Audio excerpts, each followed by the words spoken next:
All right, everybody, welcome in. We are officially kicking off season 2 of FranchisOR Bust. What can we say? The demand was so high, we thought about maybe not coming back, but Katie and I the fan mail was pouring in. And so here we are once again with season 2 FranchisOR Bust. And we have a special guest that we're excited to speak to today, Charlie Jebran. He is given us the good fortune of coming on to talk to us about all the things he knows about the franchise space, the franchise world, and his upcoming book, Franchise Fortunes. I think I got that right. Did I get that right? Yeah. You Franchise absolutely did. Fortunes. Yes. Mm-hmm. I nailed it. Look at that. I got right through the intro. It's a good start. Good job. Charlie, it's great to have you. How are you? I'm doing great today. Thanks very much for having me. And to be the first guest for season 2, I'm pretty excited. That's wonderful. That's right. Welcome. Absolutely.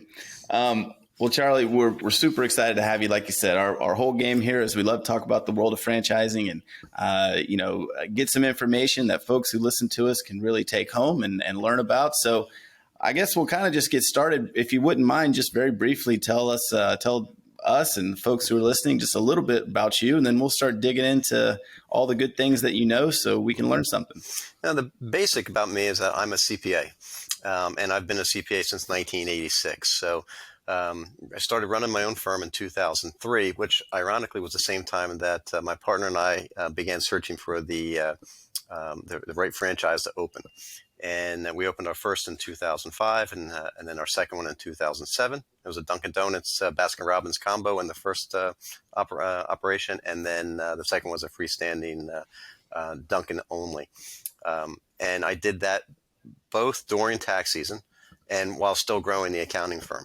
So, call me a little bit crazy, definitely, but it was definitely a challenge. But always had a love for, business. I worked at a golf course years ago growing up, and I saw the good fortunes that many of the people had who had their own businesses. So, I said, this is something I definitely should. And, as I went through college and, got out and started to get more experience in the business world, the actual, intrigue of having my own franchise just always remained.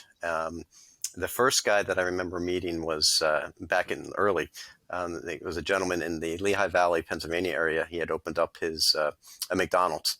And I thought, wow, how cool is that? He owns a McDonald's. I mean, everybody knew McDonald's. Mm-hmm. So I think that sort of planted the seed that, someday, somehow I was going to open it up. And that's what we did. Well, you are a brave man because I can't get my CPA to return an email during tax season. So the fact that you took that and built a franchise is incredible. Well, so that's a little bit about kind of your, motivation and thought process behind it. If you are, just casually giving advice out to anyone else, why would you encourage people to choose to buy into franchising? What is it about franchising that, as opposed to just maybe going kind of full entrepreneur on your own into something, but buying into franchising would be a good choice? Definitely not a problem with, going full bore into your own operation. The difference is, and this, running a business is hard. When you have the opportunity to have a proven method, it certainly helps eliminate some of the potential errors or obstacles that you incur because everybody else has had those obstacles and you can find out what it is before you run into it. So, I like to say that when you get into a franchise, you're buying yourself a lifestyle, and you're also buying a playbook. So, if you think of a football team with a playbook, they pretty much know every play that's going to happen from the offense, defense, exactly what the system is going to be. Well, that's what the franchisor will do, provide you with a system. Some will provide more detail than others. But ultimately, you still get to use your entrepreneurial spirit while still having, someone doing a lot of the legwork, behind the whole system. You mentioned that you guys started to look and you went for the Dunkin' Donuts Baskin Robbins combo. Mm-hmm. So let's say someone's looking around, they're saying, yep, I like the idea. I want to have the playbook, want to get involved. What kind of, method should they be using / things should they be looking for when they want to pick the best franchise for them? Mm-hmm. Well, back in 2003, I think, computers were, still different. Internet was still growing and you had a variety of ways to get things, but not as much as you have today. The research that's available to you and the amount of people who are involved in that space just like your show here, gives everybody the opportunity to learn a little bit about a lot of different things. I think there's something like 3,500 franchises in the nation, so there's a lot to choose from. For me, what we did is we actually went to a business broker, and he was, had a deal with Dunkin', basically, with other franchises as well, and to kind of place people who would work best within the system. I always go back to the word passion. When he mentioned to us about Dunkin' Donuts possibility, we said, because we like donuts, we like coffee, and we sort of went. Everybody says, that's no way to pick a business, but in reality, if you have passion about something, then it makes the next level a little bit easier. But more importantly, you're always going to do your due diligence, regardless of what you find and what you do. Nowadays, with all the variety of online brokers and tests you can take, I think it gives you a good idea of what industries you may like, and then you can do research as to what the better franchises are and what you can expect from them. And then sometimes you just do your legwork. You have to go out and you talk to some franchisees. And maybe the guy, I use Domino's as an example. If you still go to a Domino's for pizza, your franchisee may very well be there. It might during the day and night, you never know. But just ask questions. And, I think that's what I did initially. It was, we did that a lot for the Dunkin' guys. But even before that, before we got into that deal, when, as I said, I was always interested in it, I met a lot of franchisees in various industries and, always struck up a conversation, which is probably why, I'm the CPA, because I also like to talk a lot. And, I can easily convey my message, to those as far as to my clients and things. So I think those are the ways. Yeah. So I think I like two things there.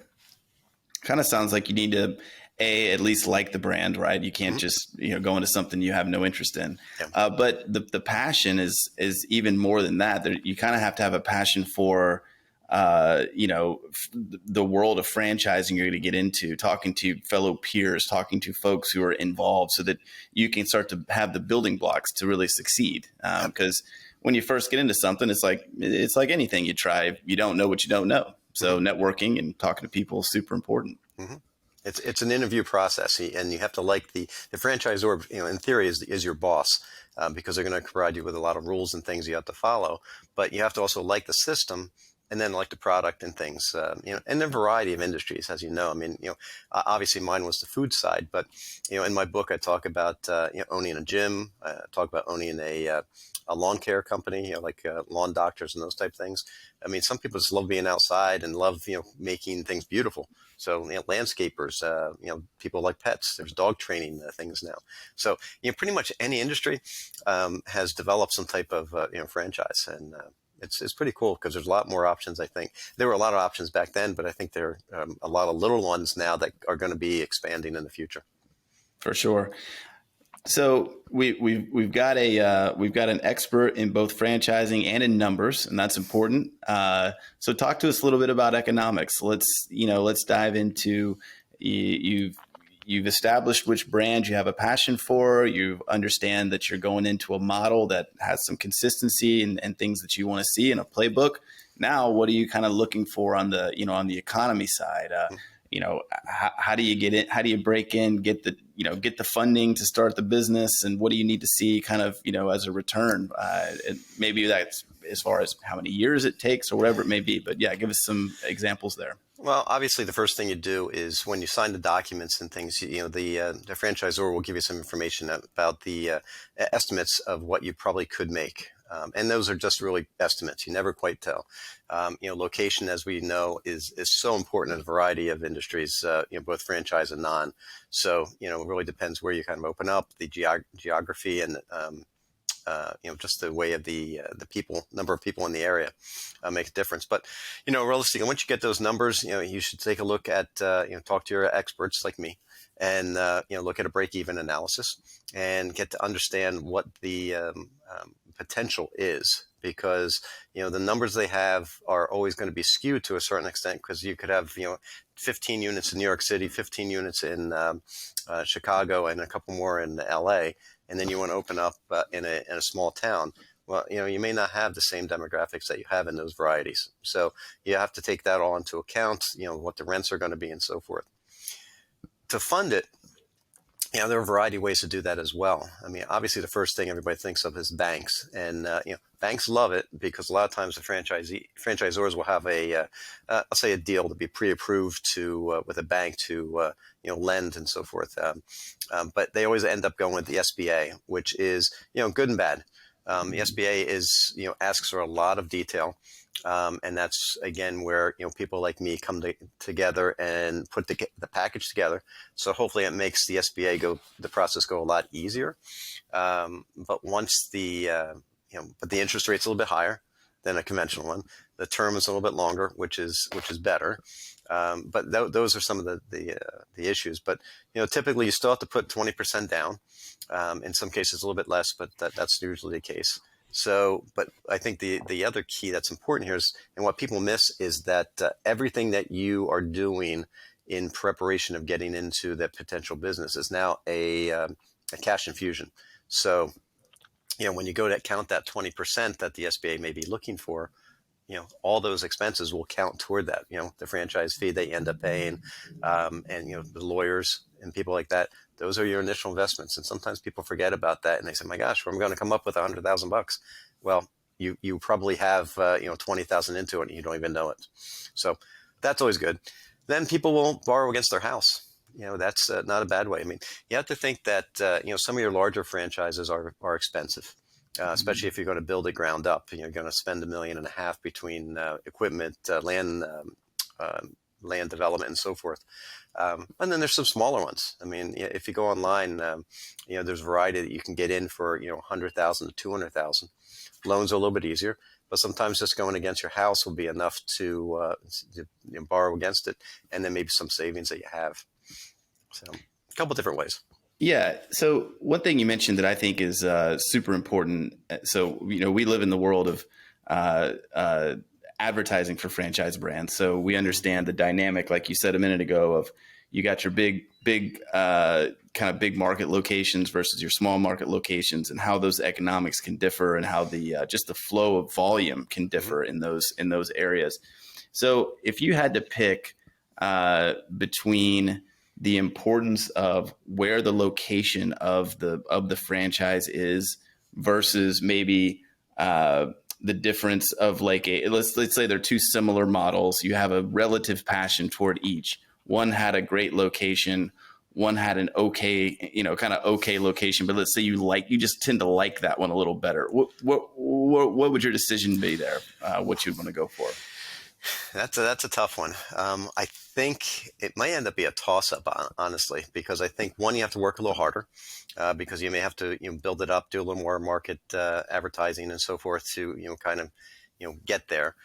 While the other one is just going to be so visible that it's going to kind of sell itself, which then gives you an opportunity to maybe expand a little quicker.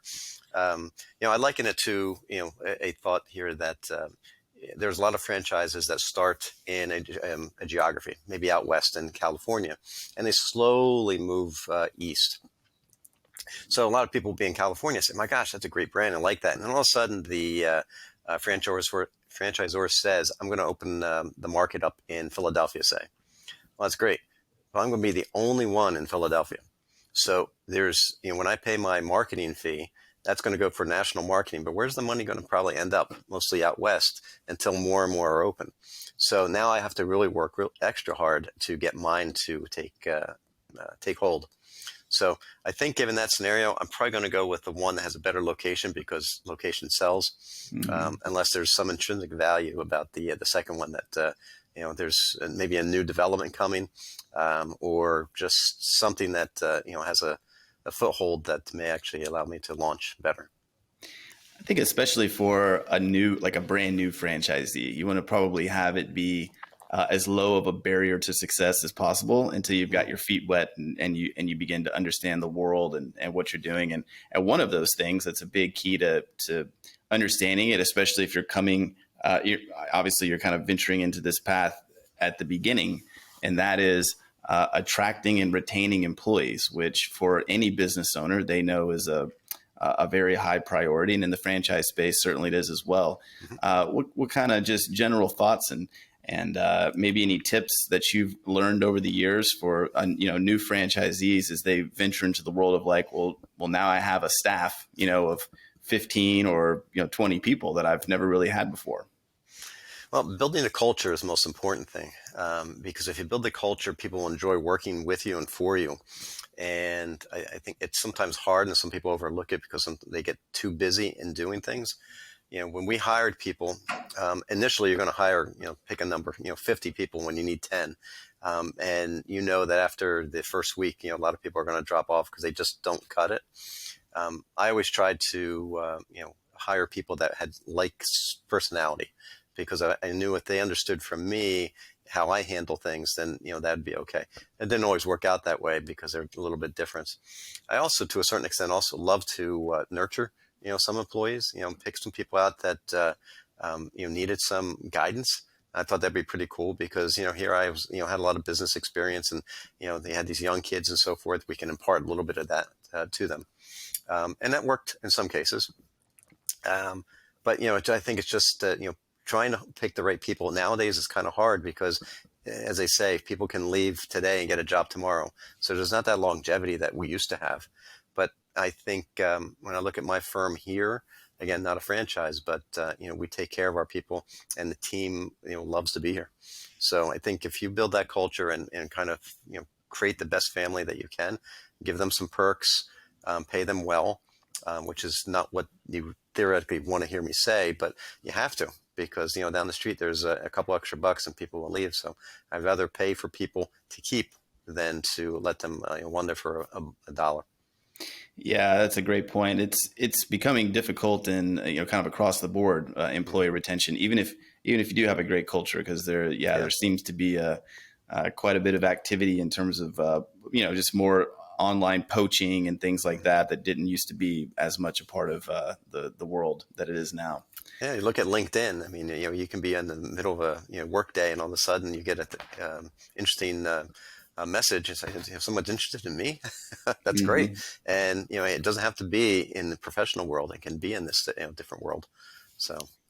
Yeah, no, absolutely. That's becoming very prevalent. I felt that pain with my business, so I know it's going on really across the board.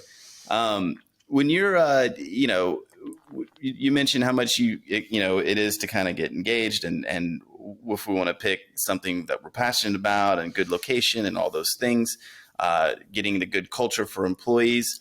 So, are we building a case that that opening up a franchise can be a difficult thing and we need to be prepared for that? Or is it more of a kind of, follow the playbook, be buttoned up and organized, and you've got a good leg up? I think you always have a good leg up, but if it were easy, everybody would be doing it. So I always say you're always going to run into some type of obstacle. For us, when we opened up our first store, everybody wanted us, well, at least we thought. But then, the zoning board didn't necessarily like us, but the supervisors did. Same township. So we originally got the approval by the supervisors, but the zoning board ended up suing the supervisors, which delayed our whole process. And, in our world, basically, every day that you're not open is a day it's costing you money. And that cost us money because, it delayed our whole process, delayed our construction, more legal fees and all those type things. So you have to be willing to understand that there's going to be some things that doesn't matter what the franchisor has in store for you, that they're ready to go. But there's going to be a lot of outside forces that you got to, take care of. When you're building the office build out or whatever, whether it's a store, whichever it may be, contractors are sometimes your friends, but sometimes you run into, issues with them that you need change orders and, disagreements and those type of things. So it's just part of the business world, whether it's franchise or not.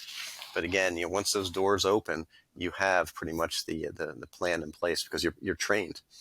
Go back to your earlier question. If I open up my a brand new business, I may not be trained perfectly, but if you get into a franchise, they're going to train you exactly the way they do it. And it goes back to, I remember when we were training on how to make cakes for Baskin Robbins. I actually was a cake maker and or decorator, I should say. But we also taught us how to make banana splits and things like that. Part of the deal was how to properly carry a knife. so people don't get hurt, how to clean the blender, how to clean the machines, all those type things. So, your people are safe. So you learn a lot more right in the beginning than maybe the person who just opens up his own business. Yeah, without question, I would agree with that. I mean, we had a lot of we've had many accidents around here at LSM, and that's it's nothing to do. Nobody trained us. Absolutely. Well, Charlie, one thing that we definitely want to get to and we want to touch on is your book that you have coming out, which is exciting and cool. I've always thought to myself, I really respect people who can take the time to sit down and actually write out their thoughts and write a book. I've thought about doing that myself, but it seems like a daunting task. If you wouldn't mind, if you could maybe give us maybe like your top 3 kind of themes or big highlights from Franchise Fortunes to give people a little bit of a teaser on what that book's about in case they want to go out and read it themselves. Well, a lot of it is many of the chapters are exactly what we talked about here. So I think it's the expanded version of how to properly pick a franchise. I think that's really important because that's how you start the whole process. I think my chapter about what it's like to open in the first month. I think that's because doors open and the first week is one way, but now everything is really yours, and that first month is pretty exciting. And then the other one that's really important, I think, is how to expand. Because a lot of people, they get into it and they don't even think about that part of it. But, in a couple of years, you're ready to go. And now what? So the expansion. And, lastly, I'm going to say, how to sell. Because that's something no one ever thinks about. I always think about the real estate industry. You always think about, I'm going to buy this house, I'm going to buy this apartment complex, whatever it may be. You never think about what it's going to be like to sell the place and how to exit. And there really is a process to all of those. And so I think that may be, the first chapter about how to get in, and then the last chapter, how to get out. And, I think those are really the highlights. I think that's a great point. Once you get engaged with the brand, you start to perform well. Inevitably, you're probably going to want to buy more locations and expand in there. And then what do? Do you just kind of keep it rolling and have a cash cow, or eventually you're setting yourself up for an exit? Exactly, because what I said, remember, you're buying yourself a lifestyle, and usually what I found a lot with my clients is that running around the 3, 4, or 5 store operation, your lifestyle begins to change. Not that 1 and 2 is not bad, and you're doing well, but just life becomes a little bit different because now you have general managers running things, and now you're focusing now on the other parts of the operation and expansion and being part of the brand, perhaps, because sometimes that happens. So I think that's the decision you have to make. What do I do? Because it's easy kind of rest on laurels, make sure everything's good. And but sometimes it's okay, enough's enough. Let me go on, and we'll go on to a different endeavor. Mm-hmm. So. Yeah, absolutely. It can be a really exciting thing. I mean, getting into, it sounds like, we're going to buy into business, but the possibilities for expansion, the possibilities for growth. And I think, just like you said, I would argue that a majority of people that initially get into franchising, they're not thinking about, well, what if I had 10 of these and I sold them? What does that mean for my life? And how long will that take? And, what is it going to take? But those are some real considerations once you get into being a part of a brand. No, absolutely. And I think that's some of the fun of it too. I mean, when we were doing our due diligence, we saw people like that, where they had 10 stores and, 5 stores and other things. And we knew people had sold and what they sold them for. So we had a general idea what we were, looking at. But I got to tell you, we enjoyed it so much that, when we opened, we weren't necessarily looking at the end game. And more so just because the customer service, it was fun. Working the drive-through, there were just and meeting the customers. The customers became friends, so it's an interesting way of life when you're in that business. Folks, the title of the book is Franchise Fortunes, and the reason for that is because we up here trying to make a fortune, okay? And that's what you can do in franchising. If you get a hold of Charlie's book, read it, understand when you open to when you sell and everything in between. Charlie, any final thoughts you got for us? No, I'm just happy to have been part of this show. Franchising is near and dear to me. It's funny. I talk to clients who are getting into it, and all of a sudden my heartbeat starts pounding because I know a lot. I like to share a lot. Writing a book was really exciting for me because, as you said, putting your mind things in your mind down on paper, be able to share those type of things. I'm excited for it to actually launch, which I think is coming out in about 8 more weeks, I believe. We'll be out of the editing process. So, Charlie, where can folks buy your book? you can go right to franchisefortunes.com, and we'll be able to take care of you there. Or also, we're actually launching, the CPA firm is actually launching a new page, a new website, which should be up by the end of this month, and JebranCPAS.com. And there'll be some information there where you can either contact me, which we'll be more than happy to take care of you, or click and you can get on the mailing list. Outstanding, man. Charlie Jebran, Franchise Fortunes, CPA extraordinaire. We appreciate your time. We've learned something, which is most important, and we want to thank you, and we want to extend everyone our appreciation for listening to the first episode of season 2. Plenty more to come after this. We'll see you guys on the next Franchise or Bust.